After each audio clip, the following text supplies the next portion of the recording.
Ball so hard coming in with the first question of the day. Uses that hashtag draft and says, are the Warriors trading the number 2 pick or what?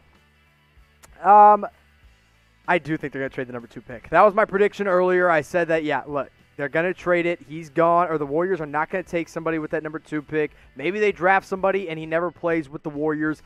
I think it makes the most sense for them to trade it. I think it really does, unless they just really think James Wiseman is the center of the future for them. But at the end of the day, you're going to get more out of trading that pick and getting established players than you are with the number 2 pick, because the Warriors, they're in win-now mode, right? Steph Curry, a win-now player. Klay Thompson, a win-now player. Andrew Wiggins, not yet a win-now player, but maybe on the right roster like the Golden State Warriors, he could be a win-now player. But there's a possibility that they do trade Andrew Wiggins. And if they do, you know, he upped his value in his short time in Golden State. He played 12 games there. He averaged 19 points. He even upped his efficiency while taking one more shot per game than he did with the Timberwolves at 46% from the field. I like Wiggins. And let me say this. Andrew Wiggins, when he was on the Timberwolves, when they had Karl Anthony Towns and Jimmy Butler, was the best he had ever been. When he's not a number 1 option, Wiggins can be a good player on a good team. On the Warriors, he's not going to be a 1 option. He's not going to be a 2 option. He's probably barely a 3 option over Draymond. I think there's a chance Wiggins could be really good, so there's a chance maybe he ups his value and they trade him later in the season. But let's go back to the number 2 pick. What do you think the Warriors should do with it? Should they trade it or should they keep it? Type T for trade, type K for keep. You know my answer. I'm typing my T for trade. I think it is better suited for the Warriors to go ahead and get rid of that pick and take somebody they know can play and help them win right now. But let me know what your votes are in the comment section. Steve Peterson coming in with a Warriors trade and talking about sending in his super chat. Gets on screen. $10 from Steve. Appreciate you. Says trade thoughts. Knicks get the number 1 pick and the future Warriors second pick. The Warriors get Frank Ntilikina, 17, 27, 33. Wolves get a future second rounder and then the number 2 pick and number 8. Okay, so let's break this down. Let's simplify this as much as possible because I got to simplify it for myself. The Knicks get the number 1 pick from the Timberwolves and a future second-round pick from the Golden State Warriors. Meanwhile, the Golden State Warriors are getting Frank Ntilikina, the 17th pick from the Timberwolves, the 27th pick from the Knicks, and the 33rd overall pick, while the Timberwolves get a second-rounder, number 2, and number 8. I think if anybody says no, the Golden State Warriors are the team that say no here. I think trading all the way down from 2 to get 17, 22, or 27 and 33 just isn't quite enough for that number 2 overall pick. But I do like this idea. I think it is close to getting done. I just think the Warriors are the team that's kind of out on this one. But with the NBA draft coming up, the NBA jerseys are going to be available at Fanatics. So go to chatsports.com/NBA jerseys.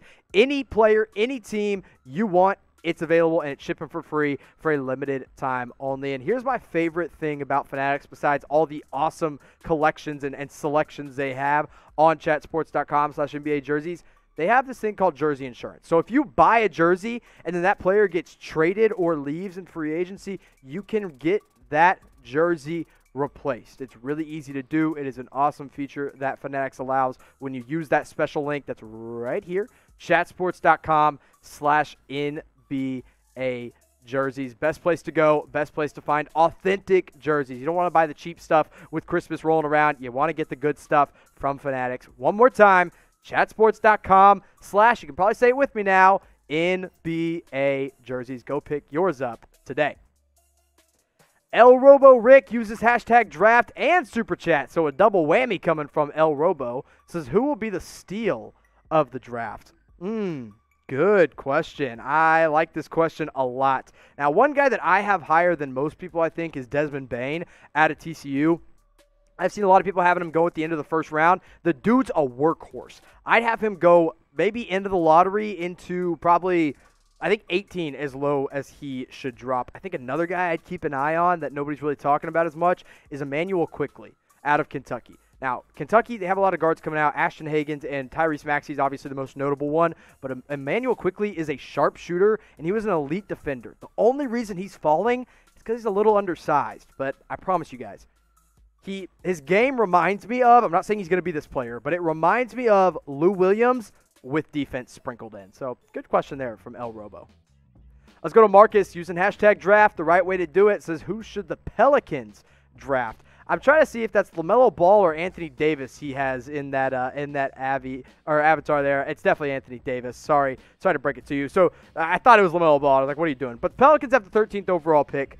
I would probably have them take maybe a scoring guard to back up, or a scoring wing, to be behind Brandon Ingram. I think if Devin Vassell falls, you have to take him. I also really like Aaron Nesmith. He kind of addresses needs when it comes to shooting, and he could be a solid defender. So one of those two guys, if both of them are gone, Sadiq Bey could be available at 13. Maybe you take him a little higher than he's actually valued at, and you go with Sadiq Bey there. But I think they have to take a wing if you're the Pelicans.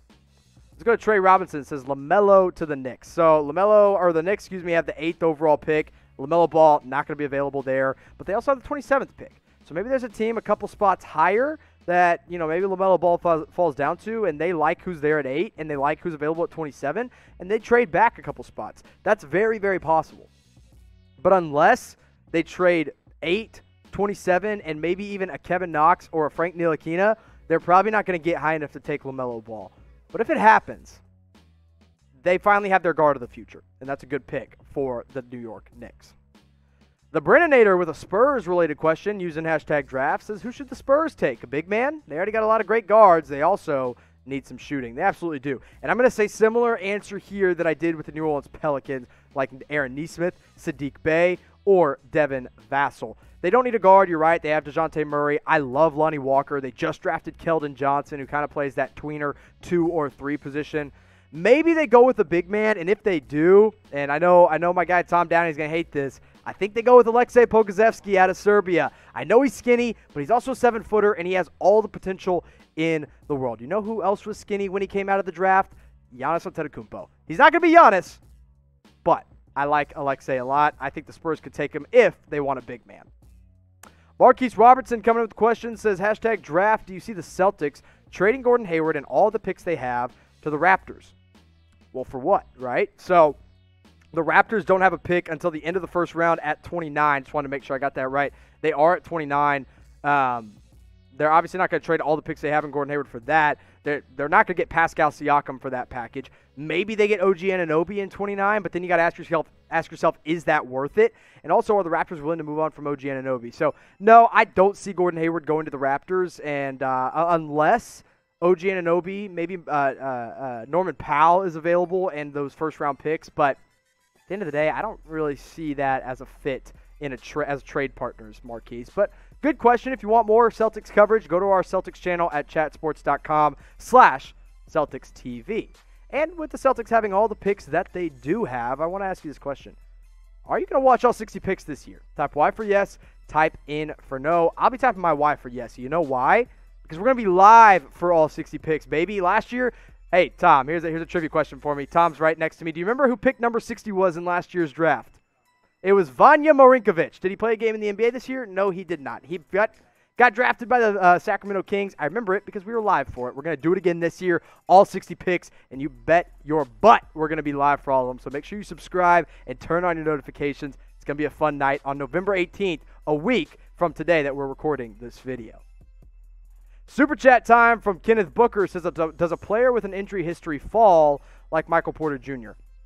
Now, that's a good question. The only thing is there's not a Michael Porter Jr. in this draft when it comes to injury history. Aaron Nesmith is the closest thing to it because he did suffer a stress fracture in his left foot, I believe, in his time at Vanderbilt. And, maybe that makes him fall a little lower than he should, but he's not going to be, to the level of Michael Porter Jr. Another guy that's probably going to fall to the second round, potentially go undrafted, is Killian Tilly out of Gonzaga.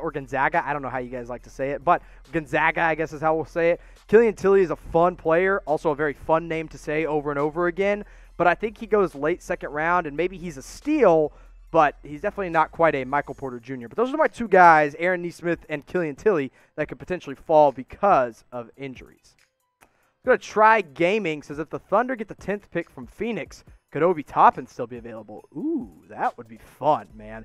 Now, I don't think Obi Toppin gets past the Knicks at 8. I do think they like him, even though I don't think they should take him because they have enough power forwards. They need to take a guard by all means. But if he's available at 10 and OKC moves there because Phoenix and them could potentially be discussing a Chris Paul trade, you got to take him. I mean, if you're the Thunder, Do you have Obi Toppin and SGA to build around? Holy crap, that's a lot of fun. I would absolutely do that if I'm the Oklahoma City Thunder. They don't have a true power forward right now. They're kind of playing Darius Bazley as that small power forward, but Obi Toppin, great pick there for the Thunder. Jayden Moorer says, #draft, going with a Warriors question. Warriors receive J.J. Redick, Jrue Holiday. The Pels get number 2 and number 20. Man, I'm sorry. I don't think it's enough for Jrue Holiday and J.J. Redick. I really don't. I like number 2. I like the number 2 pick. Maybe they really want LaMelo Ball. Maybe they really want James Wiseman. But I just don't think this gets it done if you're the New Orleans Pelicans. I think the Golden State Warriors should absolutely do this because if you think about it, they have to with the number 2 pick. Also, the Warriors do not have the 20th overall pick, so I'm not sure what pick you mean there. They only have number 2, and I just don't think that's enough. I don't think it's enough to get you Jrue Holiday and J.J. Redick. But if you do want more Warriors coverage, go subscribe to our Warriors channel, youtube.com/WarriorsTV. I talked about a couple underrated prospects. I talked about a couple guys that wow, words are hard sometimes, that could potentially slip to the second round. But let's go overrated here. Who do you think the most overrated prospect is in this draft? I've given my answer multiple times on this show. Everybody, I think, in the office knows my answer. It's James Wiseman, okay? He's great. And that's not just because you're overrated doesn't mean you're bad. It just means you're not as good as everybody thinks you are. And that's what James Wiseman is. He's going to be fun to watch. I'm excited to watch him develop. He's got a high ceiling, but he's not there yet, guys. He's just not there yet, but I do think he could be eventually. So give me your most overrated player. I see a lot of LaMelo Balls coming in the live chat. I disagree. I think LaMelo is going to be great in the NBA. He has he has the vision of a point guard and the size of a small forward, but that's mainly the answer. I see a couple Cole Anthonys coming in as well. Good answers, but give me yours in the comment section. Bromo says, who do you think the Timberwolves should trade for? So this is assuming they trade the number 1 overall pick. Man, that's a good question. If you're going win now mode, I think a Jrue Holiday is a potential player there, but that's like super win now mode. Bradley Beal is another guy if you're going win now mode. If you're going younger, I don't know, maybe the Warriors really like Anthony Edwards and you call them up and say, hey, give us number 2 and all our pick back next year. Maybe that's a potential, but I don't think the Timberwolves are going to trade the pick. I think they're going to keep it unless Bradley Beal readily becomes available, but good question. And I think Bradley Beal is probably the most realistic answer. Maybe some combination of the Nuggets players like Bol and Michael Porter Jr., but I don't know. I just think they need to take Anthony Edwards and go with the youth movement there with D'Angelo Russell and Karl Anthony Towns. Good question, though, Bromo. I appreciate the question, and I appreciate the ambition of the Timberwolves potentially trying to trade that number 1 overall pick for some kind of established player. Super chat coming in from Kenneth Booker. What would it take for Denver to get JJ? I'm guessing he means J.J. Redick. If it's J.J. Redick, it's obviously not J.J. Barea. I don't think that. But J.J. Redick, that's a good question. Maybe it's a combination of Will Barton and Gary Harris or just one or the other plus a first-round pick. I'm not sure New Orleans values J.J. Redick all that much because they're probably looking to make not so much a playoff push next year, but more so in the next few years with Zion and guys like Lonzo Ball there. So I'm not sure what it would take, but I think definitely a first-round pick and probably one of your role guys in a Will Barton or a Gary Harris. Chris Jones coming up with a question about the Lakers. Do the Lakers trade pick 28? So, yeah, they do have the 28th overall pick. But you know what? I think they're going to keep it. I really do because I think there's going to be some solid guards available for the Lakers at 28. And also, I'm sorry to break it to you, Laker fans, but the 28th overall pick does not get you that much in a trade scenario. So you take a player at 28. You know who I think you take? I'll give you a few names. How about that? We'll give you a few names for the Lakers. Grant Riller out of Charleston, probably going to be available at 28. Super fun guard off the bench, ready to play in the NBA right now. If Tyrell Terry, who should not fall that far, falls to 28, you take him and don't even look back. Take him at 28. Ateo Maledon maybe is an answer there, but I'm not super high on him for the Lakers. He's more of a project player. And then Malachi Flynn is another guy at San Diego State that's more of a pass-first point guard that could be a playmaker off the bench. But, nah, I don't think they're going to trade that 28th pick. Little X Wolf coming up with the last draft question. Says, clean Cole for Blazers, Anthony to Trent.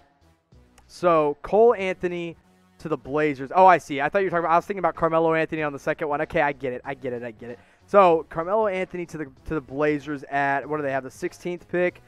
I think there is a very good chance Cole Anthony gets taken in the NBA draft lottery this year in the top 14. But if he falls to them at 16, I think it could be possible. Here's the only thing I'm thinking with the Blazers is they have Damian Lillard, obviously. They have CJ McCollum, obviously.